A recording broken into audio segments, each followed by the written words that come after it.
This is the Skeptic Squared podcast. A safe place to make light of sacred things. My name is Matt. And I'm Corinne. And in this program, we will be discussing current events related to religion, atheism, and skepticism. Our goal is not to insult believers, Although that will probably happen from time to time. but rather to share our point of view on these topics in a way which will benefit and entertain others. Or maybe we just want to stroke our own egos. You decide.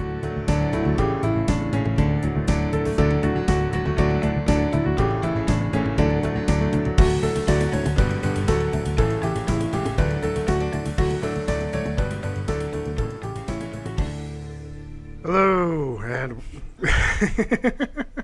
Did I already blow it? Yeah. Hello, and welcome to the Skeptic Squared podcast. Today is June 6th, 2016, and with me is my wife, Corinne. Hello. How are you? Great. Good. I've been graduated for exactly 10 years today. Oh, yeah? Yep. Are you having a mini midlife crisis? No. No? Well, that's No. good. Some people do when they reach their tenure. I had a mini midlife crisis last year. What did you? Did we talk about this? I don't know if we talked about it on the podcast. I didn't do anything crazy. Just turning 26 was really rough for me for just some traumatic. reason. Yeah. I'm not doing anything with my life. Exactly. Seems like a very Mormon thing to do. Yeah, 26. So, you and I have had a rather eventful weekend. Mm-hmm. We had some fun stuff going on downtown in Salt Lake. There was the Utah Pride Festival that we attended, Yep. including the parade, which we'll get to towards the end of the podcast. I want to save that, I think, for the end. Okay. And then we also had a get-together with some of my old college buddies. I guess we can just get that part out of the way. There isn't a whole lot to talk about that for the podcast itself, other than to say that this was a group of people that I knew at BYU, which is a Mormon university. And of the, 10 or so people that were there, only a couple of them could really be considered, true believing Mormons still. Some of which I was aware of before we got there. One person there in particular was gay, and a few others were, like progressive Mormons, gay advocates, that kind of thing. The sort of people that might join a group like Mama Dragons or Mormons Building Bridges, those kinds of groups that want a more inclusive, progressive Mormon community, but still attend church. And then there's me and Megan, my sister Megan, who have left the church. I don't know if any of the people there knew beforehand that we had left the church. Some of them knew by the end of the get-together. But there was one person there in particular who is in a mixed faith relationship, who, that was like one of my biggest fears when I was at BYU, ending up in a mixed faith relationship. And as I was talking to this person, I mentioned that this was a fear of mine when I was at BYU, when they knew me a little bit better. And that was one of the reasons why I didn't date very much. I didn't really interact as much, didn't really get close to people in a lot of ways, because I knew that deep down I had these doubts, but I didn't want to acknowledge them. I suppressed them. I didn't want anybody to suspect me of having doubts. And I certainly didn't want anybody in my family to think that I had doubts. And now this person is in a mixed faith marriage, and it just, the way that they described it was, it's hard. And I think that's just putting it mildly. Like, I can only imagine the position that they're in. Anyway, I would love to get that person on the show. So if you're listening, I did mention this podcast to them and told them to check it out. So if you're listening, this is my invitation to you. Anyway, I don't want to give too many details about who this person is, in case it gets out or whatever.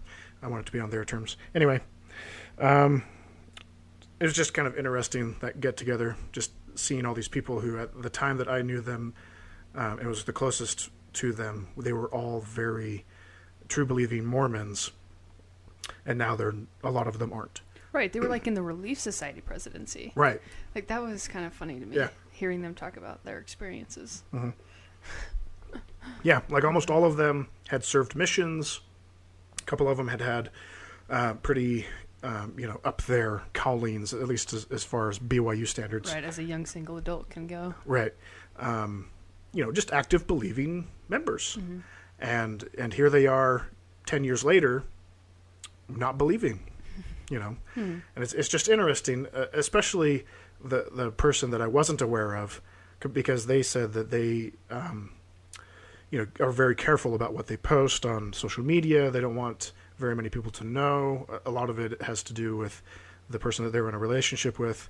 Like they just don't want to step on toes, that kind of thing, which I totally understand. Like to a certain extent, I do that as well. That's one of the reasons why you and I created that Facebook group just for our close friends that we know are out and atheist or ex-Mormons or whatever, and we can just post things freely, and it's just us, right? Anyway, people need an outlet, and it sucks going through it alone. Yeah. Which is one of the things that this person mentioned, having gone through it alone and then talking to their significant other about it, and their significant other didn't understand where they were coming from and didn't understand the pain that they had gone through. Anyway. So before we get to the festival, which was fun, I wanted to talk about a few other things. So I found a little while ago a statistic diagram thing, whatever, on Reddit. I can't find where this originally came from. It's just something that was on Reddit. So take this with a grain of salt, I guess. This may be from a reputable source, but I cannot find the actual source, so that probably discredits everything I'm about to say. But I'll say it anyway. So basically, this is just a chart that shows what different religious denominations think about various morally questionable things. The first one being abortion, and then there's just a whole bunch of different political things and moral things, and just where do most of the people of these religions lie morally for these things. So the first one is abortion. Perhaps I should go through the categories first. So the different religious sections are no religion, Jewish, Catholic, Protestant, and Mormon. So, abortion. So 73% of the people in no religion are fine with abortion. They find it morally acceptable.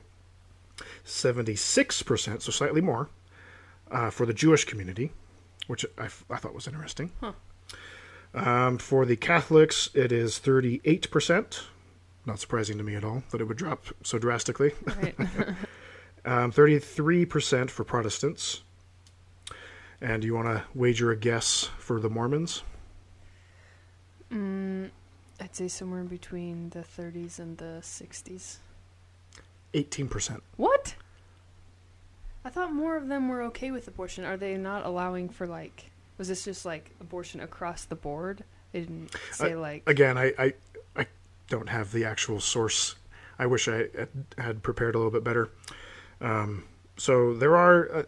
that's a good point. There are different types of abortions. There's different ways that people look at it. The circumstances of the abortion usually influences the way that they look at it. Decision. Yeah, but anyway, but there are people. I guess that makes sense. There are people like my own mother who are against abortion in all cases, and that's how I was kind of brought up.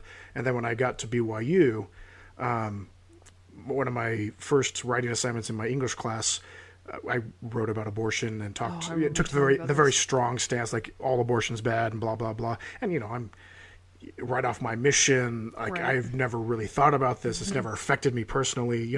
Like what do I know? And my teacher, who was actually a grad student, wrote a note on the side of my essay that I was writing. By the way, the church is fine with abortion in cases of rape, incest, and one other thing, or life endangerment of the mother. Yeah. Right. And so for me, that was kind of like, oh, well, I've never thought about that. That's interesting. Right. So I think that the mainstream Mormon community is a little bit more conservative than the church's official position on abortion. A lot of people don't realize it. The next one is cloning animals. Cloning animals? That seems random. The non-religious demographic fall on 50%, as do the Jewish community. The Catholics are at 33%, 28% for the Protestants. And where do you think the Mormons lie? Higher. They're usually pretty okay with science stuff. 33%. Same as the Catholics. Huh. So none of them are very accepting of it. So I'm assuming this article doesn't give any explanations or anything. No, Do you have like a reason that you think that is so low? For cloning? Yeah, cloning animals. Like I can understand cloning humans. Well, that's the next category. Oh. So cloning animals is just one of those things where it's like, why are we dabbling, playing God, and like that kind of slippery thing? Slope type thing. Yeah, like the mad science going wrong kind of thing. Like it's just too much like what God would do, like that kind of thing. I think is the reasoning. Okay. When I was a believing Mormon, I don't think I really had a problem with it. Like when I heard about those sheep that were being cloned, it's yeah, like, oh, that's I thought cool. It was so cool. Yeah, like that's neat. Yeah. I just hope they don't do it to humans, like that kind of thing, So okay, I the next. wanted them to do it to humans. I wanted them to do it to humans. I was watching a show. Oh, really? Yeah, where they cloned a human, and I thought it was really cool. So I wanted it to happen. So the next category is cloning humans. 22% for the non-religious, 15% for the Jewish community, 10% for Catholics, 7% for Protestants, and for Mormons, 6%. Okay. So, I'm kind of surprised there's any percent at all. right? I wish there was an explanation. Yeah. The death penalty. The next category. This one's tricky. For the non-religious, it is morally acceptable by 62%. So the people that are okay with it. The Jewish community, 54%. Really? 61% for Catholics. Really? 66% for Protestants. Really? And for Mormons, want to wager? I want to say it's lower than those. 79%. I swear I was Mormon. But these are issues that nobody talks about at church. Right. Yeah. But That's why I don't know anything. It does seem interesting that for most of these, not They're all of them. They're okay with killing people, but not with cloning animals? But with most of these, it seems like the Mormons are more unified. Yeah. Like they're all accepting or all not accepting. Like that kind of thing. They're on extremes for most of these. Yeah. Are Republicans generally in favor of the death penalty? Yes. Okay. Next is divorce. Okay. So a bit of a sticky wicket. Okay with it, or yes. how many people get divorced? That they think that divorce is morally acceptable. Okay. Okay. That they're just okay with it in principle. Okay. Non-religious, 86%. No real surprise there. Right. For Jews, 86%. So the same. So Jews are a lot more progressive. It seems to be the case. And I think that makes sense from what I understand. But these would be like secular Jews, right? Yeah, there's a large secular Orthodox. Well, it's just the Jewish community in general. Right. But there's a large secular community within the Jewish community. So it kind of makes sense that they would be a little bit more progressive in a lot of ways. For Catholics, 69%. Protestants, 61%. And Mormons... Lower. 51. Okay. Yeah. Sorry, 55. I misread that. Oh. So they are the lowest. Right. That makes sense. That kind of explains why so many Mormons... avoid getting divorced. Right, avoid it. Stick it out. Mm-hmm. Yeah. Which is it's something because of the celestial family. Like the eternal family. That's the reason. Yep. Yeah. It's the bigger commitment. Yeah. Look, you're not just throwing away your commitment in this life, it's throwing away your commitment to your entire family and your lineage for the eternities. Right. You know, for a Mormon, that's a big deal. Yeah, especially for a woman. Mm-hmm. Oh, yeah, because she can't get into the celestial kingdom without a man. Mm-hmm. Fun. Yeah, and she can't be resealed to a man Yeah. unless she has like special circumstances and can get the church to annul it. Yeah, which would be an interesting topic to really delve into. I don't know a whole lot about it, other than a few examples of people that I know who've done it, and then like a few general authorities and stuff. But yeah, a few general authorities have annulled it. No, not annulled, just gotten married multiple times. Right, general authorities can be resealed. Right, but yeah, like the whole like sexism thing. Been able to. Yeah, the sexism thing. But then again, general authorities don't get divorced very often. No, I can't even think of die. any. Yeah, I can't think of any general authorities who've been divorced. I can't either. Mm-hmm. The next category, doctor-assisted suicide. So euthanasia. This is going to be low. For the non-religious, 77% are fine with it. For Jews, 73%. Catholics are 47%. Protestants, 43%. And Mormons, 20-something. 30%. 30? Mm-hmm. That doesn't surprise me either. Yeah. But again, they're fine with the death penalty, but not relieving the pain of someone that's actually suffering. Right. Because, it's all in God's hands and all that kind of thing. Except for when you want to kill somebody. Right. Then you're fine. Yeah. Yeah. Extramarital affairs. Well, I already know the Mormons are going to be super low on this one. They're all pretty low, actually. I believe it. The non-religious are 14%. Jews are 17%. So slightly higher. Slightly higher. Yeah. Catholics are 6%. Protestants are 5%. And the Mormons? Like 1%? 6. Oh, really? Mm-hmm. Huh. Yeah. These really need explanations. I know. Again, I apologize for not being more well prepared. It's okay. You've got more stuff. My recollection is that this was posted from Pew Research. But don't quote me on that. Gay, lesbian relations. So this one has a bit of a spread. The non-religious, 83%. Jews, 85%. Catholics, 62%. Protestants, 41%. And Mormons, 28%. For relationships? Mm-hmm. Gay, lesbian relations. That's higher than I thought it'd be. Seeing as how they don't think they have any gay people in the church. Yeah, thanks to people like Boyd K. Packer and Elder Bednar. That was Bednar that said that. Yeah, well, he's the one that made that comment, but Packer's the one that paved the way. Right. Bednar said it. Mm-hmm. Medical testing on animals. Non-religious, 54. Jews, 63. Catholics, 61. Protestants, 60. And Mormons, 63. So they're all pretty much in the middle. Polygamy.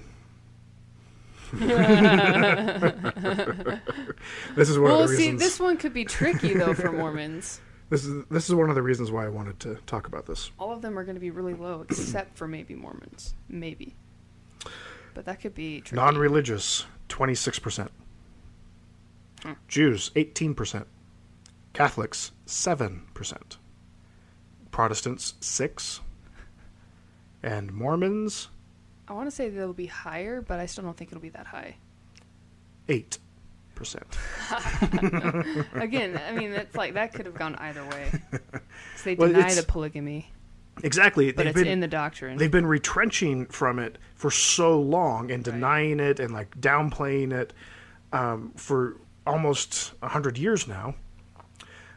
So like they've got this huge like knee-jerk reaction against it. Mm-hmm. So much so that like if they were to legalize polygamy, I don't think that the church would be able to embrace it. Oh, yeah. No way. You know, like they've been backing away from it for so long and so hard. Mm-hmm. You know, they wouldn't be able to do it. They wouldn't be able to bring it back. Again, they'd be behind the times. Mm-hmm. Okay, so I just looked up where this originated from, and it's a survey from Gallup.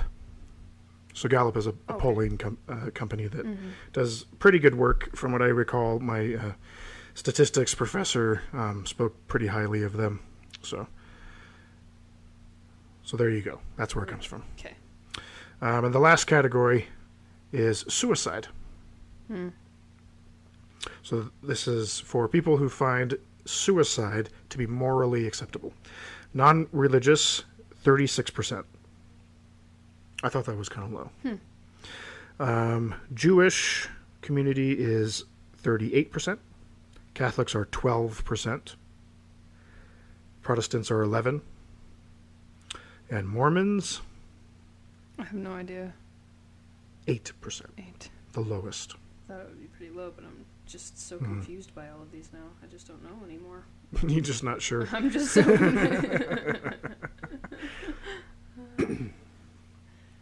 Yeah. If I thought about it long enough, it would make sense. But that's really just stuff that they don't talk about. Mm-hmm. Suicide kind of comes up in lessons and stuff. Mm-hmm. So that one, I could see. But, like, no one ever talks about the death penalty. Not in church, really. Or abortion. Like, not in church. I mean, like, outside conversations might come around to that, but... Yeah. Yeah, so Mormons tend to be very conservative politically, and so they'll come to a political issue with that in mind because they think, oh, hey, I'm conservative. And so they'll listen to the conservative, talking heads, like on Fox News and whatever, and they just kind of take it at face value, and they don't really think too much further about it in a lot of cases, because they've already assumed that because they're fellow conservatives, they must be correct. Right. Yep. Which is bothersome. It is bothersome. I don't like it. Especially if, like, because I remember being really confused about stuff like that whenever it would come up in conversation. And never, obviously never being comfortable asking questions, because asking questions makes people think that you don't agree with what they're saying. So. Right, and that's almost a sin for some people. So trying to come up with my own ideas in my head was really hard. Yeah, and I know that that kind of mentality exists on the other side as well. I think it's just a little bit less common. Like, for instance, for me, I was always very skeptical of more liberal, progressive ideas than conservative ones, just being raised Mormon. And so a lot of that attitude has carried with me, even though politically I identify more as a Democrat or a liberal or whatever now, but I still have that kind of mentality that, really? Is that, like, really? And so that when I hear people on the liberal side talking, a lot of times I question what they're actually talking about or what their sources are, like that kind of stuff. More so than I ever did when I considered myself conservative, right, where everything was just kind of taken for granted. At least that was my experience anyway. So the next thing that I wanted to talk about is a fun little article. It's a couple years old, 2013, but it's I don't know. This, given that we went to the Utah Gay Pride Festival over the weekend, it seems like the perfect time to talk about this article. So. This is from Vice, and so in Mississippi, the grandmother or the mother of the founder of the Westboro Baptist Church is buried there. So Westboro Baptist Church is basically a Baptist church that is very, very hateful towards homosexuals in particular.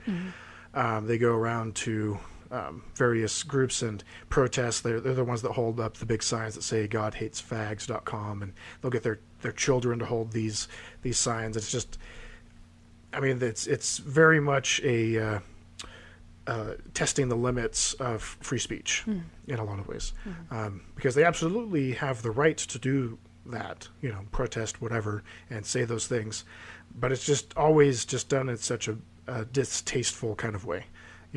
It's very off-putting for a lot of people. So a lot of people hate the Westboro Baptist Church, who was founded by a guy named Fred Phelps, and his mother is buried in Mississippi in a small town. And so a group of Satanists went to this woman's grave, and they did what they call a pink mass. Okay. Which is a ritual that they invented, where they essentially turn this woman, or her spirit, her ghost, into a homosexual. So it's very much like what the Mormons do in their temples. Yeah, baptisms for the dead, right? Where Mormons will baptize people into Mormonism so that they can get into Mormon heaven and all that kind of thing. This is the same kind of thing. It's just the Satanists turning dead people gay.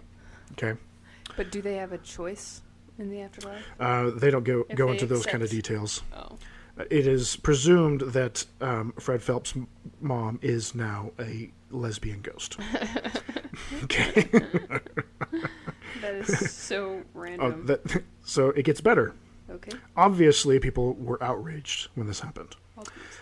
And so various people have been trying to come up with charges to levy against the Satanists who did this, including one count that was thrown out of indecent exposure because one of the people during the ritual put their genitals on the grave. Okay, so Okay. I don't know how that works in the ritual or how it adds potency, but there you have it. Probably depends on the genitals. Right, male. So I'm just turning her off to the male genitalia. Perhaps. But the charge that seems to have stuck, at least when this was printed, the police are charging these people, these Satanists, with desecration of a grave. Anyway, I just thought that was freaking funny. Did they do anything to the tombstone, or No. did they just chant and stuff around it? Yeah, like the worst thing that they did was they put their genitals on the grave. At least according to this. Okay. Anyway, so that's fun. That's so random. So let's talk about the festival now. Okay. So it went over, started, Friday night, and we went for the festival itself on Saturday, which they had a bunch of booths everywhere, and you could get cool pamphlets and educational materials and stuff from various organizations. And then Sunday was the parade. And then they continued to the festival, but we didn't go to the Sunday one. Didn't want to spend more money on it.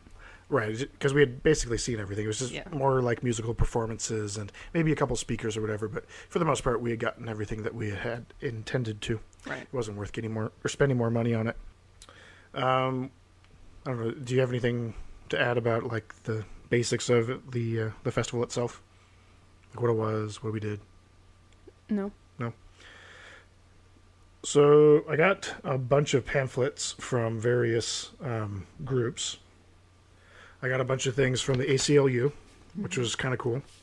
Because there's somebody, they're an organization that I've kind of sort of been following for the last few years. They pop up all the time in atheist circles with regards to like free speech and civil liberties and that kind of stuff. I mean, it's in the name, American Civil Liberties Union, right? And they had pamphlets about their work with gays and lesbians. They had stuff on how to create a queer-straight alliance in a public school, which I thought was pretty cool. Especially considering at my high school there were a few out homosexuals, but not enough to like really organize. And this is in Seattle, which is a pretty progressive place, but it's still the 90s, and there's still a lot of discrimination that was going on. And the only extracurricular club that I could think of that wasn't like a school-sponsored like sports team or musical group or something like that was a Bible reading group where they just got together and read the Bible. Super fun. Right.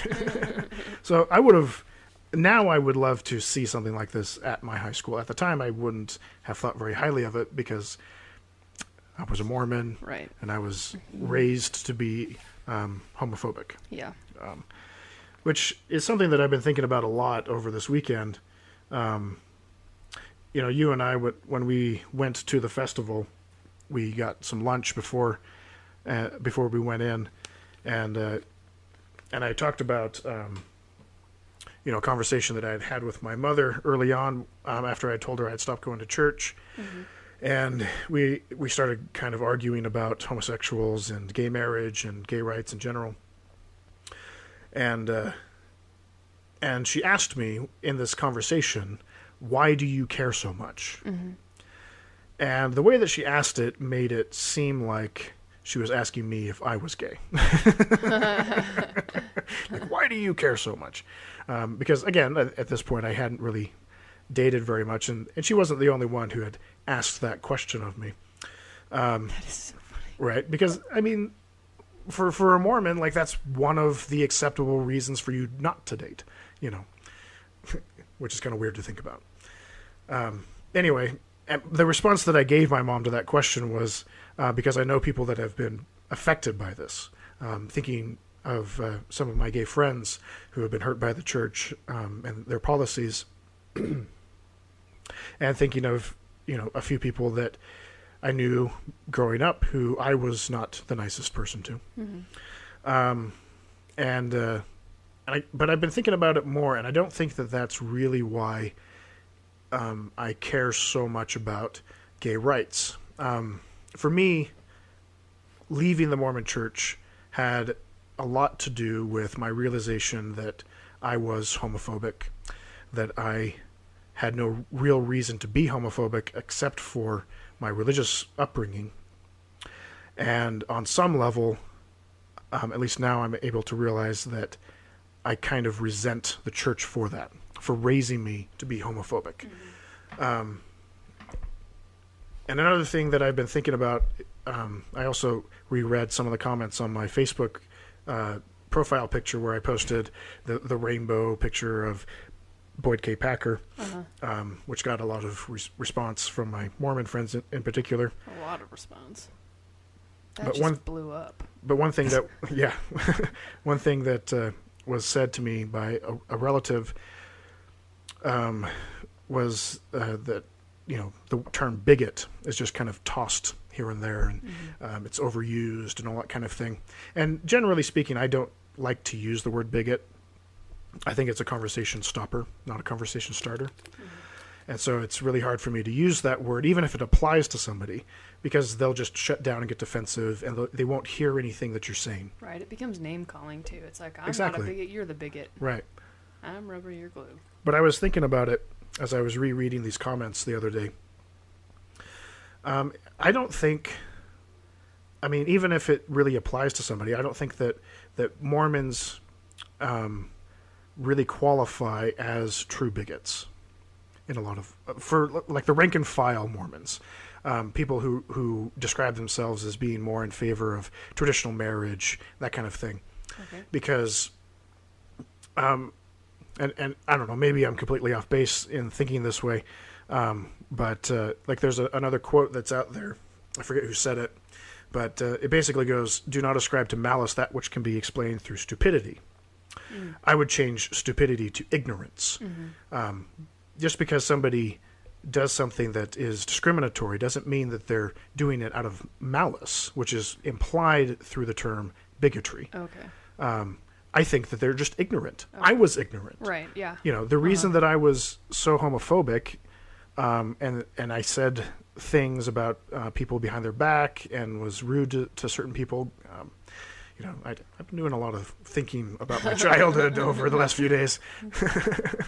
But one of the reasons was because I was just kind of brought up that way. I didn't know any better, and a lot of that was just my own ignorance. Right. And now I resent the church because they taught me that. And I also resent the church for instilling in me this knee-jerk reaction that I still have sometimes against homosexuals. Like when we went to the festival on Saturday, when we were walking in, there were some gay people that were very flamboyant, very feminine men in particular, and I got uncomfortable. And I know that that's completely my fault. It's completely just my problem. Like, I shouldn't be feeling this way. And I know that it's because I don't have very many interactions with those type of people on a daily basis, but a big part of the reason why that is the case is because of the Mormon church and the Mormon influence of where I live, and that just piled onto the resentment, you know. Like, I hate that I feel that way sometimes, and I recognize it, and I try to fight it, but it still creeps in. And it reminds me of stories that I've heard on various atheist forums of people who, like, leave the church in their young adulthood, and, when they're 50, 60 years old, they start having nightmares of hell. Like, it's indoctrination. It creeps in, and it's subconscious, and it's part of their plan to get you to stay with their program. Because if you have that reaction to a homosexual, then you'll see that the church is right. At least that's the way that they kind of paint it. Like, they're saying that that homosexuals are this way, and when you react to them in that kind of way, then, lo and behold, the church is right. Right. And I hate that. It bothers me. It's like when we talked about a couple episodes ago when we read scriptures with your family, and I got like super uncomfortable because I was recognizing the indoctrination kicking in that I hadn't felt in years, and it just kicked in. It just turned on, and I got super uncomfortable because I recognized it for what it was, and I hate that I still do that with gay people sometimes. Yeah. You're not alone. And I know I shouldn't feel bad because in a way I'm kind of the victim from this kind of indoctrination and this culture, but I still just hate that I feel that way. Yeah, no, I totally get that. I feel the same way. Yeah, because like some of the best people that I know, like some of my best friends even, are gay. Right. Yeah.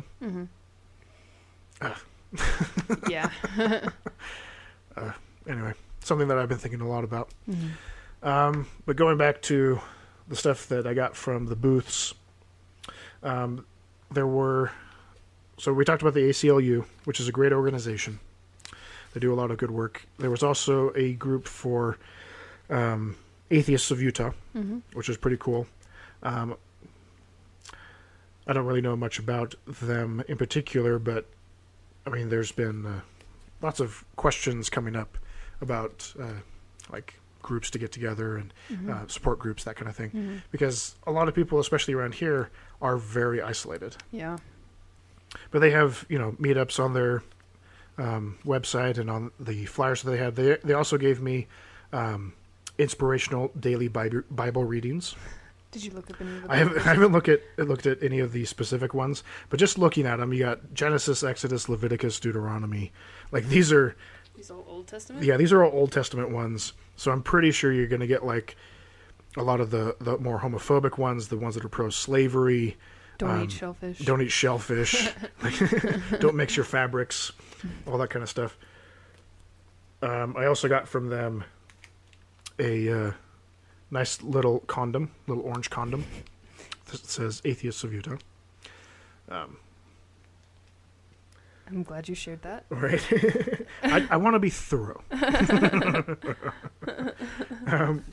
We also went to a booth for a local Christian church, which handed out some pretty cool stuff. They had bracelets with the equal sign on it. They gave me a sticker that said that I am loved by God. Still, my favorite part of that is asking him, where do I put this? I was holding like a pile of pamphlets, and I didn't want to put it on my shirt because, let's be honest, I don't want people to think That's that why I it was funny. agree with this thing, but yeah. Because that's exactly what he wanted you to do. Yeah. I also got from them a copy of the New Testament New International Version, which is something that I don't have. Yeah. I didn't have that before. Maybe I'll actually read it. I've heard good things about this particular translation, as far as it being accurate, but it's a little bit drier to read than the King James. Really? That's just at least what I've heard. But again, this is the first copy I've actually had. So the little I started reading, it was a lot more straightforward. The language is a lot less flowery. Well, yeah, that's what I'm saying. It's Easier easier to read and understand. It doesn't have like the poetic language of the King James version. I don't know. Okay. Anyway, I guess we can say the name of the church. It's Sacred Light of Christ Church, which says that they are an openly lesbian, gay, bisexual, and transgender Christian church. Mm-hmm. He kept reiterating that they were all inclusive. Mm-hmm. Which is interesting. So I got one of their pamphlets that says, "What is an inclusive church?" And I thought we could read through it a little bit. Okay. So what does it mean to be inclusive? The Merriam-Webster's dictionary defines the word inclusive as, and this is actually in here. It's like a Mormon talk. Broad in orientation or scope, all-embracing, all-inclusive, complete, thorough, and universal. So random side note, I had a teacher, I can't even remember what subject he taught. He was kind of a dick, but he would ask us every morning in class to define a word. Okay. But if you defined a word by using the word, like, you got points docked off. And that's exactly what the dictionary does. They right, all-inclusive. They use this word in... Inclusive is all-inclusive. Yeah, I don't know. Anytime I see that happen, I think back to that class. Yeah, that's interesting. It continues. God does not discriminate or show partiality. At Sacred Light of Christ Church, we do not exclude anyone. We are a Christian church that fights prejudice in any of its many forms: race, marital status, gender, sexual orientation, economic status, or any other reason. We believe in the full equity of all people. God loves everyone, in italics, and does not put labels on his creation. Then why do things have names? Well, okay, you could take it that way. I was thinking more like, then why does he send people to hell? Oh. God, okay, that's valid. Yeah. God desires a relationship with all of his children. Then where is he? Right. Like an absentee dad. The Bible says in Galatians 3:28, there is no longer Jew or Gentile, slave or free, male and female, for you are all one in Christ Jesus. Where is that? Galatians 3:28. Moreover, in Colossians 3:9 through 11, it says, "Don't lie to one another. You're done with that old life. It's like a filthy set of ill-fitting clothes you've stripped off and put in the fire. Now you're dressed in a new wardrobe. Every item of your new life is custom made by the Creator with His label on it." Do you remember how the Creator doesn't No label labels. things? No labels? Right. All the old fashions are now obsolete. Words like Jewish and non-Jewish, religious and irreligious. Remember that one. Uncouth. Oh, sorry, I skipped a line. Insider. I was like, that's random. So religious and irreligious, insider and outsider, uncivilized and uncouth, slave and free mean nothing. Remember, this is all in Colossians. From now on, everyone is defined by Christ. Everyone is included in Christ. That was a quote? Yes. That was like 3 verses. Can I see that Bible? Well, according to this is actually from the Message translation, which is not a translation I'm familiar with. The first one was from the New Living Translation. So they're using lots of different translations in these. Why did they give out this one? I don't know. I'm just going to tell the world that I am not familiar with the Bible at all. What was the one you just read? So Colossians 3, 9 through 11. Scripture cheese. Okay, so they... Pretty much the same. Yeah, they changed some words. Yeah. Is there the religious and irreligious part in there? No. No? There is no Greek or Jew, circumcised or uncircumcised, barbarian, Scythian, slave or free, but Christ is all and is in all. Interesting. That might explain why they chose this particular verse, version of the verse. Kind of disingenuous. A little bit.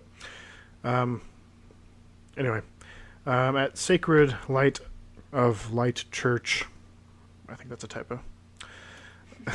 We believe that the good news of Jesus Christ must truly be for everyone without prejudice or judgment. There's another typo. Yeah. Unfortunately, many churches of organized Christianity have come to exclude certain people.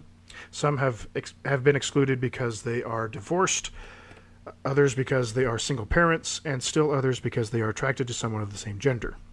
Inclusive Christians are those who understand and promote complete acceptance because there is no room for second-class Christians on earth or in heaven.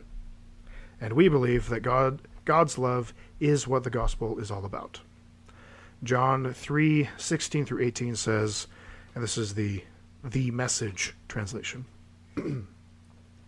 "This is how much God loved the world. He gave his Son, his one and only Son, and this is why, so that no one need be destroyed. By believing in him, anyone can have a whole and lasting life. God didn't go to all the trouble of sending his Son merely to point an accusing finger, telling the world how bad it was. He came to help to put the world right again. Anyone who trusts in him is acquitted. Anyone who refuses to trust him has long since been under the death sentence without knowing it." So that contradicts the whole idea that there's no religious versus irreligious. Right. And this is from the same translation, the Message translation. Okay. Irreligious, though, is not being unreligious. Those are different. The way that I read it the first time was Jewish, non-Jewish, religious, irreligious, insider, outsider. He's doing opposites. One moment, please. Okay. I need to actually look this word up because I think that those aren't really opposite. No, I agree. Religious and irreligious are not total opposites. Just it's more the context of the way that the whole sentence was being framed. Civilized and uncouth, slave and free, insider, outsider, all that stuff they're opposites of each other. Right. They started out using a dictionary. Why didn't they use a dictionary through the whole thing? Phone's being stupid. It's not looking it up. Let's go. Sorry, it's not okay. My mistake. Anyway, I just thought it was interesting the way that they try to be inclusive but not totally inclusive. But then again, I guess, how could a Christian church really be that inclusive of people that aren't religious to begin with? Right, because being all-inclusive means you're including people that don't believe. Right. You're including atheists. Right. Which, it is just really, I guess, picking at bones here. It's not really their message in this whole thing, because what they're trying to say is we are inclusive of homosexuals and gays, lesbians, all that stuff, which on the one hand is cool that they're trying to be inclusive and they're trying to create a space for a segment of the population that has been marginalized and in a lot of ways hurt by Christians, more mainstream Christians. But on the other hand, at least the way that I understand the scriptures, the Christian scriptures, I think they're being dishonest in their interpretation of what the Bible actually says. Right. Well, they're using completely different versions than even what they gave you. Yeah. I haven't even heard of that Message version. But But again, I don't know a lot about the Bible. But it's just like, like the whole idea that man should not lie with another man as he would a woman, and it is an abomination in the sight of the Lord, and all those things. And that's all in the Old Testament, though, right? The most sternly worded ones are in the Old Testament. Because they only gave out the New Testament, which I think is kind of interesting. I don't know if the NIV is the Old Testament as well. It might be. Well, this just... The one that they gave us is only the New Testament. Well, the one that I checked out from the library had the Old Testament in it. Did it? Uh-huh. Okay. Like, it was the whole thing. Mm-hmm. But, it just seems like they're cherry picking. Yeah. Yeah. Because in a lot of... I don't know. It's like people who, in the abolitionist movement, were trying to say that it was unchristian for them to have slaves. It's like, really? Because according to the Bible, it seems to endorse slavery. Right. It gives, rules for who you can enslave and for how long, and how you should put an awl against their ear and nail it to the door so that you can mark it as your property and all this kind of stuff. Right. It gets very, very specific. Like, it's very brutal in the way that it describes it. Nowhere does it condemn slavery. And in the New Testament, I think it's Paul, in one of his letters, he says that slaves should obey their masters. Mm-hmm. He doesn't say slaves, stop being slaves, run, revolt, cause a revolution, something like that. He says, continue being slaves and be the best slave that you can. Yeah. Which is just, I think, immoral, and it's disingenuous of Christians to say things like the Bible doesn't support slavery; it supports abolition of slavery. Mm-hmm. It doesn't, and with gay rights, it doesn't say anything bad about homosexuals. Like, God is okay with homosexuals and that kind of thing. According to your own book of Scripture, no, He's not. Mm-hmm. At least not from the my understanding of it. Like, I've never heard a really compelling argument that the Bible is anything but homophobic. Yeah. And I've listened to quite a few preachers. Like, there's several lectures online, like on YouTube. You can just look up more progressive churches and listen to like pastors talk about how God is fine with gays and stuff. Mm-hmm. And I've listened to them, and I don't find their argument compelling, at least not scripturally. Right. Mm-hmm. Like, I agree you should be, decent to homosexuals. Mm-hmm. I agree with that. Mm-hmm. I just don't think that the Bible itself supports that. Right. Another, just a side note, this has absolutely nothing to do with anything that we're talking about. He's just so proud of himself right now. I got two invitations to a facial hair contest. Like, random people literally like stopped him and said, "Man, you've got an awesome beard. Take this card. It's a great time." Yeah. So the 3rd annual Snowbird and Mustache competition, I've been invited to twice. Snowbird beard and mustache. Yes. But okay, so that's it for like the pamphlets and stuff that I have. But just kind of tying in with this whole picking and choosing thing, another thing that I've been thinking about a lot lately is these Mormon groups, like Mormons Building Bridges, the Mama Dragons. There's a few other ones like was it Affirmation? Mm-hmm. There was one for Provo. I can't remember what it was actually called. It was like LGBT something for Provo. I can't remember. They had a booth. I think it was just Provo Pride. Is that what it was? Yeah. Okay. Which, again, like, it's great that they're trying to be inclusive, they're trying to be progressive, they're trying to be accepting, and trying to fight these discriminatory policies and ideas that are being just flung about in the community. But on some level, I think that they are picking and choosing, and that they aren't being true to their own church, And that was something that really stood out to me when we listened to that episode of Mormon Stories on the Mama Dragons. Yeah. There was a lady, I can't remember who it was, but She said that she was an ex-Mormon. She didn't believe in the church anymore. She had resigned, but she had promised another one of the members of the Mama Dragon group that she wouldn't go into detail about that in front of everybody, that she would just be reserved about it. Right. And nowhere in the 3-hour-long episode did they talk about the option of leaving the church, the possibility that maybe the church is wrong. They're wrong about this, but the church is still true. How does that work? Yeah. And they never talk about it. They don't resolve it. It's just the whole point of it seems to be creating a soft landing pad for people that are struggling, right. which has its place. It has value, but on some level, I don't think it's enough. Yeah.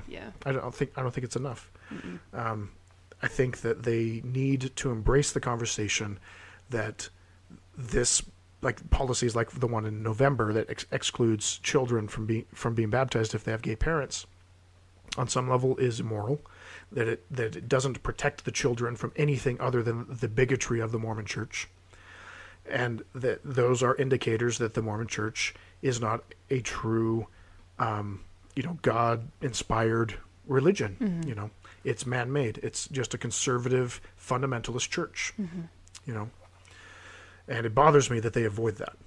Yeah. I don't know how you can avoid it. I couldn't avoid it. That's one of the things that pushed me out. Right. Anyway, anything to add? Sorry, I'm not very talkative tonight. That's good. It was an exhausting weekend, just physically and emotionally and all that. One of the coolest parts of the whole shindig was the Pride Festival parade. Yeah. Which I mean, you can probably find pictures of it online somewhere if you just Google it. Be careful how you phrase it, though. You may find some unintended gems. But it was really cool because I had never been to a Pride Festival parade or anything like that before. I've wanted to for a long time, but I always find out about it after the fact, and so I miss it. Yeah, it's not publicized very well out here. Down in Utah County. Utah County. Yeah, they hide it. Yeah. And none of my Facebook friends ever go to it, so I don't even see it on Facebook usually. Yeah. But the parade itself was pretty cool. It was actually really long. It was 2 hours. It was almost exactly 2 hours. Yeah, 2 hours long, which is, for me, I don't go to very many parades, but that seems like a really long parade to me. It seemed really long just because the route itself was really short, too. I don't know. I don't know what I was expecting, but parades can be really long. I've been to some really long parades. Really? Yeah. Yeah. Yeah. But, you hear about these other pride parades, like the one in San Francisco, which is really famous, where it's big and flamboyant and flashy and very raunchy, because they're expressing their sexuality. And there was some of that. They had a few like party floats, like gay boys in cages, and then they had some pole dancers and a few things like that. Speedos and that kind of stuff. But honestly, I was expecting, well, not from Salt Lake. I shouldn't say I expected it. I don't know. It was very family friendly for the most part. Which I think is family friendly. That's designed. Yeah, it's designed that way because that makes sense. Utah. That makes sense. I can totally see that. They want families. They want parents to bring their kids so that kids grow up being okay with homosexuals and transgendered and all of those plus things. But it was cool because you get this little snippet of the culture, this underground culture that's been marginalized, but it's done in a very tasteful, family-friendly way, which I thought was really cool. The way that they were able to do both, because it's really easy for people to take it too far when you're dealing with something like sexuality, or sexual orientation or whatever, and just making it too raunchy for people to be comfortable just going to and seeing out in public, But I thought that they did a really good job of walking that line. Did you know they actually turned away someone from doing? Who did they turn away? I can't remember the organization, but it's like, I think it was like Gay Mormon Boys or whatever, the pornography. Like they do calendars and stuff. I heard about that. Yeah, they wanted to be in the parade, but they said no. But yeah, because they push it too far, because they are actually pornography. Right. Yeah. I just thought that was interesting. Yeah. Again, that given that it's Salt Lake, that makes sense. Yeah. Yeah. Mm-hmm. And for those of you who are wondering, they have another site for the sister missionaries. It's not just for the boys. Yeah. Yeah. Anyway, the last thing that I have, unless you had something else about the festival you wanted to talk about. No, I'm good. I guess I technically have two things. So I have one that has a new project for helping gays in Provo, gay teens who are suicidal. Oh, okay. So this is from a local news organization called KUER. And this is a new program. Let's see if I can find the name of it. Continuum of Care for LGBTQ Youth. Okay. Okay. A little bit of a mouthful. Yeah. But the basic idea is that they go to the Provo Library and hold seminars talking about preventing youth suicide with a focus on LGBTQ youth who are at a higher risk of suicide. Mm-hmm. So they have a couple quotes in here where they talk about some of the statistics of teens committing suicide. Oh, okay. So this is from the quote itself is from the executive director, Rachel Peterson. Mm-hmm.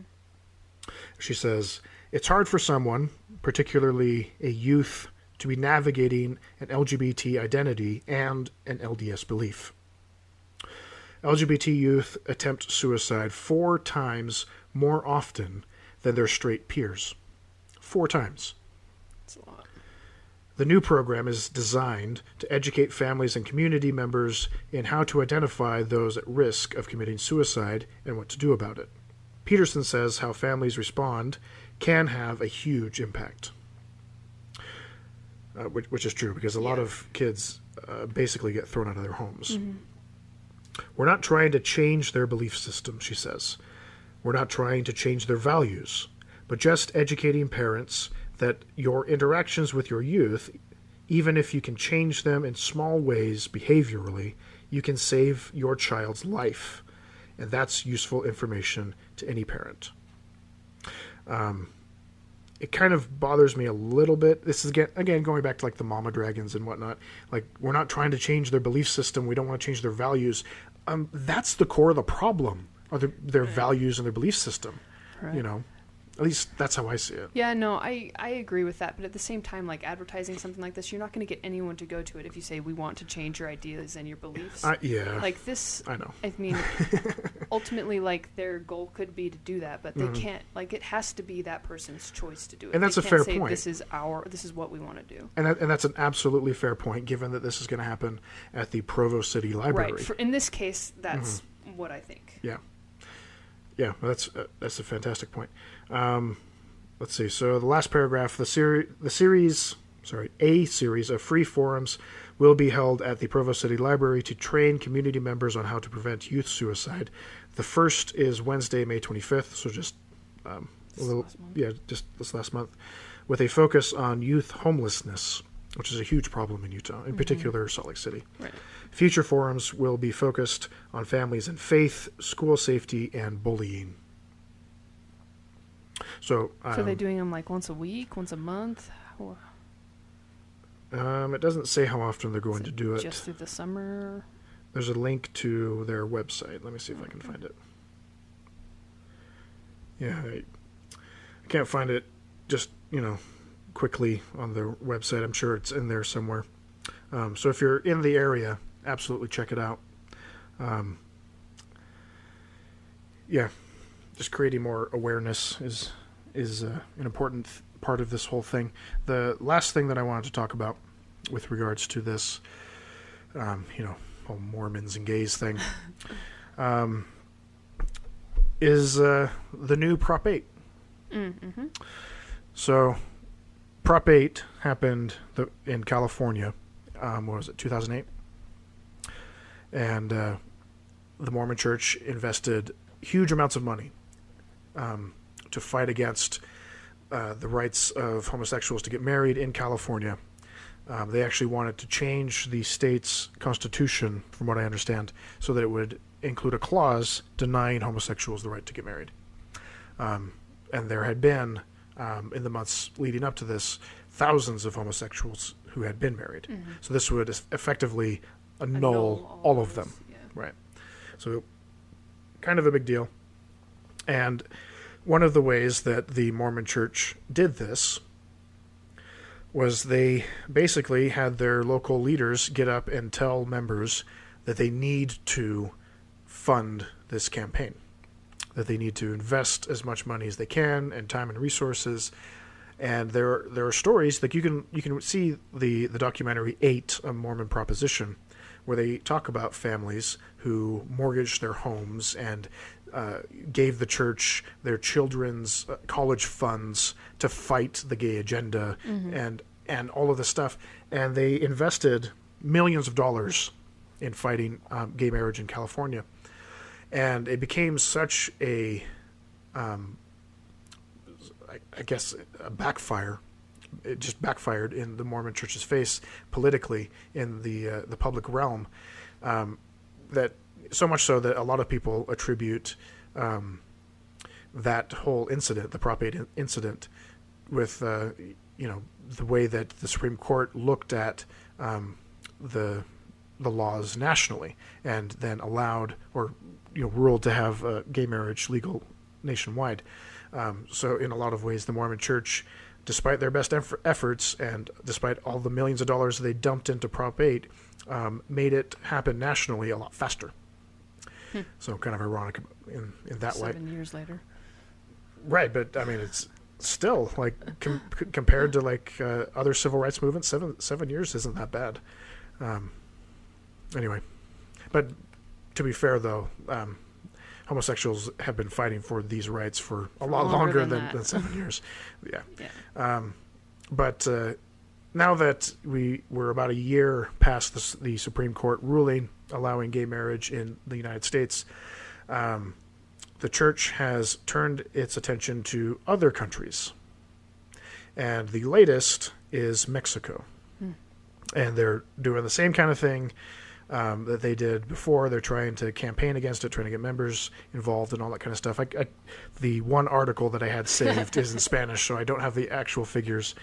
I just seem so unprepared today. It's okay, we're both unprepared. But from what I understand, like they're doing the same kind of thing. They're trying to get members involved, and they're trying to fight this political thing. And I mean, it's just awful. Like it's just one more way in which the Mormon Church shows its true colors. And if they have any interest in sustainability in the future, like how can they possibly continue on this route? Like at some point they have to concede and say, you know what, we were wrong. Like just like with the gays and all of the other things that we got wrong, or not the gays, the blacks in 1978. Like we got all these things wrong. We got the gay thing wrong too, and we're sorry, and we're going to do better. And these are the things that we're going to do better. Like it's going to come eventually. I think. I think they're going to fight it for a really long time. But I think eventually they're going to come around. Otherwise, they're not going to survive as a worldwide church. Because internationally, it's becoming much more common. Right. Like most of Europe has gay marriage now. The United States has it. Canada, I'm pretty sure, has it. Now Mexico's going to get it. There's several countries in South America that have it. Like it's becoming more normalized and more accepted in the international sphere. Like the Mormon Church is just going to become more insular and more isolated unless they find some way to include homosexuals without encouraging them to get married to somebody of the opposite sex, or encouraging them to be celibate. They have to. Yeah. Or they just need to accept that their numbers are going to dwindle. Right, which would fall right in line with their narrative that the very elect will be deceived by Satan in the last days, and it's a sign of the times, and Jesus is coming soon, and all that Everything kind of is a freaking sign of the times. right. But Everything. that will make it a lot more difficult for them to get financial gain, which is what they really care about, I think. I mean, just look at all of their that's how they financial fund investments. everything. Yeah. All of their financial investments, all the stocks that they own, all the land that they own. They own, what is it, 2% of the land in Florida? Yeah. They own more ranches and farmland than any other organization in the United States. You know, and you look at like City Creek, where they just dumped $1.5 billion into this new mall just for Salt Lake. Yeah. You know, and then you hear about these youth centers popping up here and there, where the Mormon Church gives a nominal, maybe $1 million, you know, which isn't chump change. No, but when it's you compare nothing. it to other things, it's not a lot. It's nothing compared to City Creek or one of their Mormon temples or a church building. Yeah, the temples. Ugh. Right. Like it's hard to get a real grasp on how much money they actually spend on the Mormon temples, but estimates are in the tens of millions of dollars. Yeah, I mean, least. just look at them. Yeah. Yeah, we're talking like $50 million at least. Yeah. You know. Yeah, those aren't warehouse buildings. Right. So it's just kind of laughable when some of my friends post on my Facebook page of the Mormon Church funding a youth suicide prevention household or whatever up in Salt Lake. It's like, how does this compare to all of the harm that they've caused? How does this compare to all of the millions of dollars that they dumped into Prop 8? Or fighting Prop 8. Was it for or against? Like, the whole thing's confusing with Prop 8, the way that they phrased it. I think they're for Prop 8. For Prop 8. So Prop 8 was to have the prohibition put in place. Yeah. Okay. Right.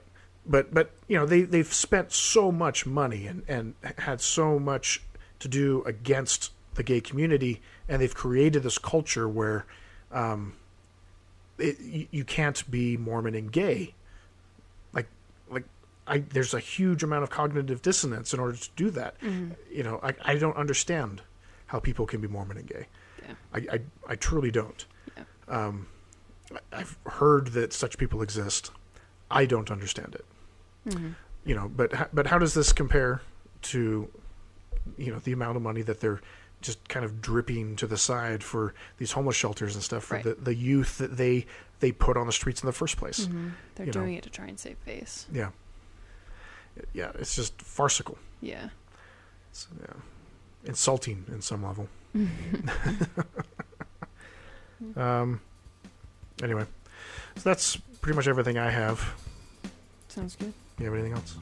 No, nothing poignant to add. Do you have anything pointed to add? No. Okay. So those kind of same things.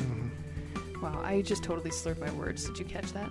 Oh, I'll catch it when I do the editing later. I meant to say, aren't those kind of the same thing?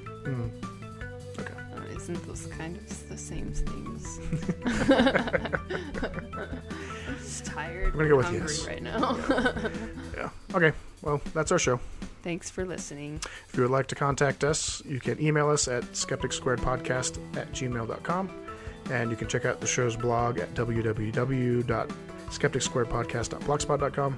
Did you almost say circle squared? I don't even know what I almost said. Oh. Like you, I am also tired of it. I know. It's been a long weekend. Yeah. Fun, but long. And there's a gay joke in there somewhere. Gay balls. Gay balls. All right. Bye. Bye.